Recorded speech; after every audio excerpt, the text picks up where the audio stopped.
بسم اللہ الرحمن الرحیم. میں ہوں سہیل مرغوب اور آپ دیکھ رہے ہیں نظر پاکستان ٹرسٹ کا چینل مائی پاکستان.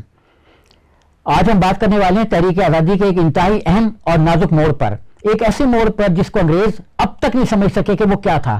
وہ تھی جناب چپاتی موومنٹ. چپاتی موومنٹ کیا ہے؟ انگریزوں کے نزدیک یہ کوئی کوڈ ورڈ تھے چپاتیوں میں جو تقسیم کیے گئے اور جس کی بنیاد پر 1857 کے جنگ آزادی لڑی گئی. اور اگر یہ کوڈ ورڈز نہ ہوتے تو انگریزوں کا خیال ہے کہ شاید تحریک آزادی اتنی تیزی کے ساتھ انڈیا کے تمام حصوں میں نہ پھیل جاتی.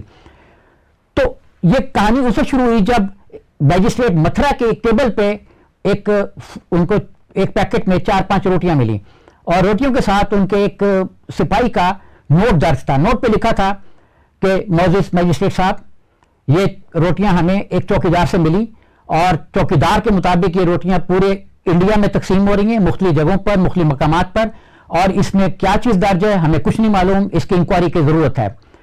میجسٹریٹ کا نام تھا مارک تھارن ہل, MARK THORNHILL.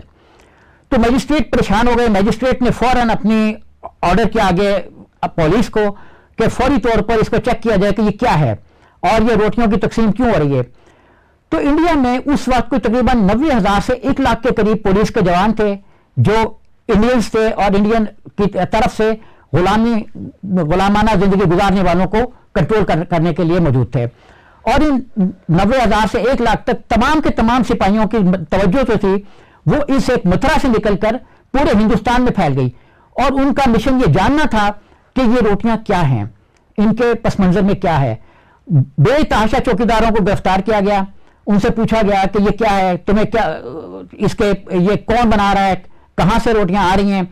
تو چوکیداروں نے صرف ایک بات بتائی کہ ہمیں نہیں معلوم, ہمیں کوئی آدمی ایک روٹی دے کے جاتا ہے اور پھر وہ کہتا ہے کہ یہ مزید 4-5 جو ہیں یہ ایک آپ کھا لو, 4-5 جو ہے وہ مزید تقسیم کر دو, اور ہم یہ پورے ہندوستان میں تقسیم ہو رہی ہیں. آپ یقین کیجئے کہ جنگل اس زمانے میں ظاہر ہے ڈاکہ نظام تو تھا نہیں, پورا جنگل تھا. انڈیا پورا تقریباً اس کے جو بڑے حصے تھے وہ جنگلی تھے. تو آگرہ ہو یا اندور, کلکتہ ہو, دہلی ہو یا کوئی بھی ہو, شمال کی ریاستیں ہوں, ساؤتھ ایسٹ کی ریاستیں ہوں یا مرکزی ہندوستان ہو, ہر جگہ پر یہ روٹیاں تقسیم ہونا شروع ہوئیں. تو ایک ڈاکٹر تھے, انہوں نے اپنی بہن کو لیٹر لکھا لندن میں, اور انہوں نے لیٹر میں یہ لکھتے ہیں کہ ایک انتہائی پراسرار کام انڈیا میں ہو رہا ہے اور اس کی پراسراریت اس قدر زیادہ ہے کہ اس نے پوری انڈین گورنمنٹ کو ہلا کے رکھ دیا ہے. انڈین گورنمنٹ مینس جو برٹش راج تھا اس کو ہلا کے رکھ دیا ہے, اور برٹش راج میں یہ سمجھ نہیں آ رہا کہ یہ کیا ہو رہا ہے. اور انہوں نے پھر یہ نتیجہ نکالا کہ شاید یہ زیر زمین کوئی سرگرمی ہے اور اس زیر زمین ایکٹیویٹی کے پس منظر میں ہندوستان کو آزاد کرانے کی کوئی تحریک چلانے کی کوئی ایسی چیز پیغام ہے جو پورے ہندوستان کو دیا جا رہا ہے, اور یہ مسلمانوں کی طرف سے ہے. آپ یقین کیجئے کہ ایک آدمی جس کو ایک چوکیدار جس کو ایک روٹی ملی, اس نے آگے مزید 4-5-6 گھر میں بنوائیں اور ان کو آگے تقسیم کیا. اور روٹیوں کو پھر آگے جب میجسٹریٹ نے مزید انکوائری کی تو مختلف حصوں سے یہ پتہ لگا کہ ان روٹیوں کو محفوظ رکھنے کے لیے مختلف کپڑوں میں یا چیزوں میں پیک کر دیا جاتا تھا تاکہ روٹی محفوظ رہے. تو خواتین و حضرات, یہ ایک ایسی پراسرار موومنٹ تھی جس پر ابھی تک جو ہے وہ غور کر رہے ہیں کہ یہ کیا تھی. اور آپ یقین کریں کہ کم از کم لاکھوں روٹیاں جو وہ روزانہ تقسیم ہو رہی تھیں. جب انگریزوں نے اس پر مزید غور کیا تو انہوں نے کہا کہ ہمارا ڈاک کا نظام جو اتنا تیز نہیں. آپ دیکھیے کہ جب ایک خط ایک جگہ سے چلتا ہے تو دوسری جگہ جانے میں کتنا ٹائم لیتا ہے. اس زمانے میں گھوڑوں کے ذریعے بھی خط و کتابت ہوتی تھی اور کبوتر کے تو محاورے آپ نے بے شمار سنے میں واقعات بھی.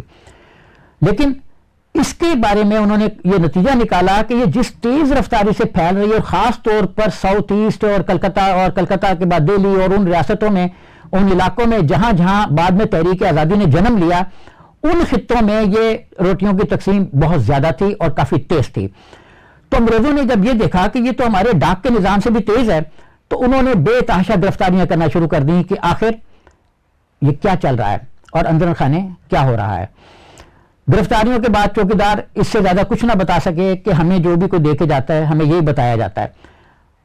آپ یہ سن کر حیران ہوں گے کہ برٹش گورنمنٹ نے روٹیوں کا تجزیہ کرنے کے لیے, ظاہر ہے فارزن کلاس زمانے میں ہوتی نہیں تھی اور اتنی تو ٹیکنالوجی نے ترقی نہیں کی تھی, تو باقاعدہ ماہرین طلب کیے گئے اور یہ روٹیاں جو ہیں وہ لندن بھی بھجوائی گئیں. ان کا وہاں پہ تجزیہ ہوا کہ آیا کہ اس میں کوئی کوڈ ورڈز تو نہیں ہے. جیسے ہم نے یہ دیکھا کہ جنگ عظیم کے زمانے میں، دوسری جنگ عظیم میں، ہٹلر کو ناکام بنانے کے لیے خواتین نے، اور خاص طور پر ایک مسلمان عورت نے، نور جن کا نام تھا، انہوں نے بھی بہت زیادہ رول پلے کیا تھا. اور جرمنی میں گھس کے انہوں نے جرمنی کی جو اپنا ٹرینوں کی نقل و حرکت تھی، گولہ بارود کی نقل و حرکت تھی، فوج کی، اسلحہ کی، یہ ساری انہوں نے لندن گورنمنٹ کو بتائی، اور اس پر انہیں وہاں کے ہائیسٹ انعامات بھی ملے. اور یہ مسلمان وہ عورت تھیں جن کو پہلے ریجیکٹ کر دیا گیا کہ یہ فوج میں شمولیت کے قابل نہیں ہے. اور خود برٹش راج یہ مانتا ہے کہ اگر یہ مسلمان عورت نہ ہوتی تو انگریزوں کو بہت زیادہ ہزیمت کا سامنا کرنا پڑتا جرمنی میں. تو ہم آتے ہیں اب اپنے اصل موضوع کی طرف. تو لندن سے بھی ماہرین بلائے گئے جو بھی اس زمانے میں ہوں گے. ان کو طلب فرمایا گیا کہ آپ اس روٹیوں کو دیکھیں کہ اس میں کوئی کوڈ ورڈ وہ تو نہیں ہے جس طریقے سے نور فاطمہ نور جو ہے وہ بھیجتی رہی ہیں وہاں پہ برٹش کو کوڈ ورڈ بتا کے. جیسے وہ سویٹروں میں اپنے فرض کریں کہ جی کوئی بنائی میں 2-3 اگر پوائنٹ چھوڑ دیے تو اس کا کیا مطلب تھا، 2-3 پوائنٹ زیادہ ڈال دیے تو کیا مطلب تھا. تو ساری جو جاسوسی تھی وہ سویٹروں میں ہو رہی تھی، سویٹروں کے ذریعے ہو رہی تھی. تو اسی طرح کی جاسوسی کا پتہ لگانے کے لیے انگریزوں نے ان کو ماہرین کو طلب فرمایا. تو ماہرین کچھ نہیں بتا سکے. روٹیوں کے پس منظر میں ان کو کچھ نظر نہیں آیا کہ اس میں کیا ہے. ہاں انہیں یہ معلوم تھا کہ بس یہ کچھ ہے. جارج ہاروے ایک برٹش تھا، اس نے بھی اپنے لندن میں لکھا کہ ایک ایکٹیویٹی ایسی انڈیا میں ہو رہی ہے جو شاید کوئی زیر زرمی سرگرمی جیسی کہ کیوبا میں رہی، جیسی مختلف نو آبادیات میں گوریلا ایکٹیویٹیز ہوتی ہیں، اس طرح کی کوئی ایکٹیویٹی جنم لینے والی ہے. یہ انہوں نے خیال ظاہر کیا اپنے لندن میں جو رشتہ دار تھے ان کے نام ایک خط میں. ان کو یہ خیال ہوا کہ گمان ہوا کہ اس پہ جو گرفتاریاں ہو رہی ہیں ان سے تو کوئی نتیجہ شاید نہ نکلے، لیکن اصل حقیقت یہی ہوگی کہ یہ ایک کسی بڑی اس کا پیش خیمہ بنے گی. اور آپ یقین کیجئے کہ فروری کے اینڈ میں جب یہ موومنٹ شروع ہوئی جس کو چپاتی موومنٹ کہا جاتا ہے، اس کے بعد 8 مئی کو ایک بڑی موومنٹ تحریک آزادی میں کنورٹ ہو گئی. اور جیسے ہی تحریک آزادی کا باقاعدہ مسلح جدوجہد شروع ہوئی تو انگریزوں نے یہ خیال کیا کہ یقیناً اس کے پس منظر میں روٹیوں کی تقسیم تھی. اچھا، کچھ لوگ یہ بھی کہتے ہیں، بعض مورخین نے یہ بھی لکھا ہے کہ شاید ایسا ہے کہ چونکہ انگریزوں نے مسلمانوں کے پر حالات بہت تنگ کر دیے تھے، جگہ جگہ قید کا سامنا تھا، اور گندم کے جہاز بھر کر اسی طریقے سے انڈیا سے بھیجے جا رہے تھے یورپ، جس طریقے سے ان دنوں بھی انٹرنیشنل اور IMF اور ادارے جو ہیں وہ مختلف ممالک کے کمزور ممالک کے وسائل پر قبضہ کر رہے ہیں، اسی طریقے سے شاید وسائل کی نقل و کر یہاں سے لندن کی طرف ہو رہی ہے. اور یہ بھی حقیقت ہے کہ لندن میں خاص طور پر چرچل کی گورنمنٹ جو تھی اس کے دور میں یہاں سے اتنا سامان گیا جہاز بھر بھر کے جس سے قحط آ گیا، اور کلکتہ جیسے زرخیز علاقے کو بدترین قحط کا سامنا کرنا پڑا.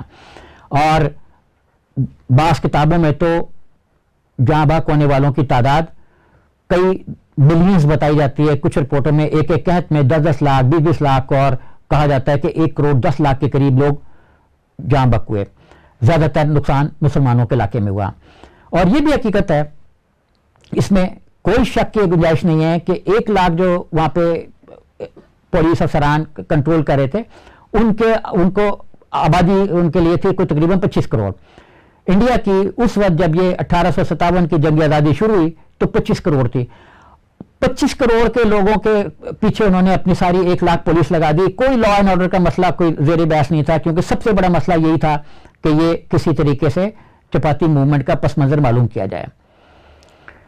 تو خواتین و حضرات، یہ تھا پس منظر چپاتی موومنٹ کا. لوگوں کا کہنا یہ کہ موومنٹ یہ چلی شاید اس لیے کہ انگریزوں نے مسلمانوں کو قحط کی دلدل میں دھکیل دیا تھا، اور انگریز کے زمانے میں چوکی داروں نے یہ تہیہ کیا کہ ہم نے مسلمانوں کو قحط سے بچانا ہے. تو پھر یہ موومنٹ شروع ہوئی کہ جس نے 1 روٹی جس کو ملی اس نے 1 روٹی اپنے پاس رکھی اور آگے 5 6 7 8 تقسیم کی. یقین کیجئے آج ملک کو اسی طرح کے جوش اور جذبے کی ضرورت ہے، کیونکہ آج بھی دنیا کو جس مصائب کا سامنا ہے، جس کساد بازاری کا سامنا ہے، اس کو نکلنے کے لیے ہم اسی جذبے سے کام لے سکتے ہیں. میں آپ کو ایک اور بات بتاتا چلوں کہ گورنر خالد مقبول کے ساتھ میرا جانا ہوا فیصل آباد اور جھنگ چنیوٹ میں، وہ ایک تقریب میں شریک ہوئے. چنیوٹ میں تقریب تھی اسلامی ہائی اسکول میں کی ایک 7 سالہ تقریبات تھیں. تقریبات میں ایک صاحب جو تھے وہ بڑے ولنگ تھے کہ میں ضرور تقریر کروں. گورنر صاحب نے شاید منتظمین کو کہا کہ ان کی بھی تقریر کرواؤ.